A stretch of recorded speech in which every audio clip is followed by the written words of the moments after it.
I want to talk about this. Bravo, bravo, bravo to Elon Musk. Twitter stock is up substantially right now after news came out that Elon Musk has bought at least 73.5 million shares of Twitter.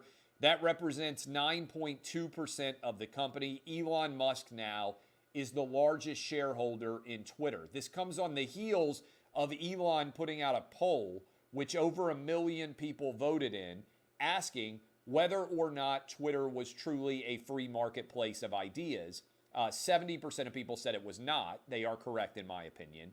Twitter has become a far left-wing echo chamber, and they are banning people like the Babylon Bee for sharing things that are satirical jokes, and what is and what is not considered to be acceptable is a constantly shifting terrain. And the people who end up caught up in Twitter bans and in Twitter restrictions, by and large, tend to be on the right side of the political equation. Now, I don't know what Elon effectively is going to do. If you watch or listen to my programming, you just follow me on Twitter, you read Outkick, you know that I have been arguing that it is imperative for free speech to exist in the marketplace of ideas in the overall Twitter sphere. Now, there are people out there, mostly blue checkmark brigades, that have been saying, well, it's a private company, it can do whatever it wants. Well, that's not true, right?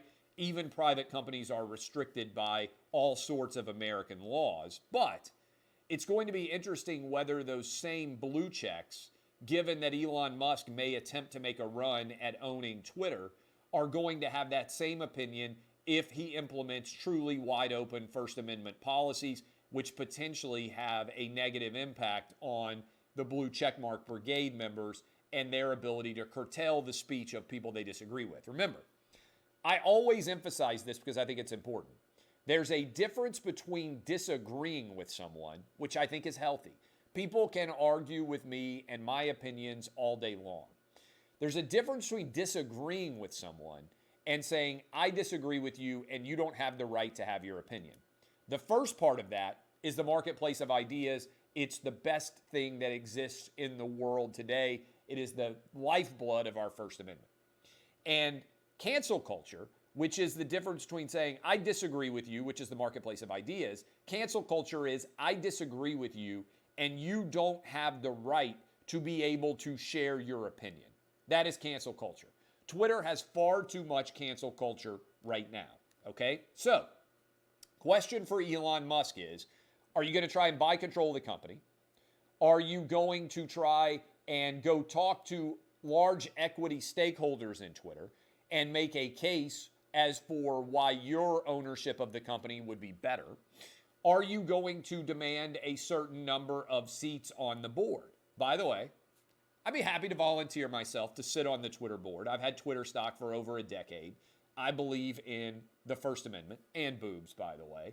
And I believe that Twitter does not accurately embrace the marketplace of ideas right now, and they need to do a better job of equality in terms of perspectives. Now, there's also a major issue still going forward with Hunter Biden and what I believe was the collusion of big tech.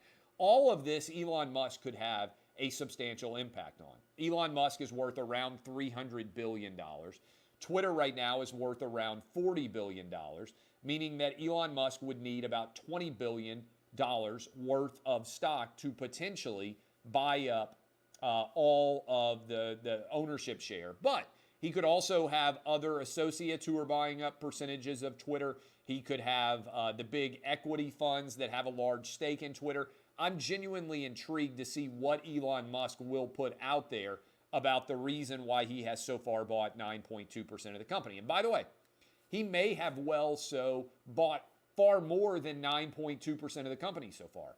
Oftentimes, these SEC filings come way behind on the heels of what activity has actually been undertaken in terms of the acquisition of shares. Again, this was a date, I believe, of March the 14th on this SEC filing. And given the fights that Elon Musk has had with the SEC over the years, Securities and Exchange Commission, not the Southeastern Conference, by the way, we'll have to see what exactly is going to come forward here. But bravo, Elon Musk. Keep buying. I want you to have control of this company. And I believe American First Amendment and marketplace of ideas values would be tremendously impacted in a positive way if you continue to buy and continue to have more influence at Twitter.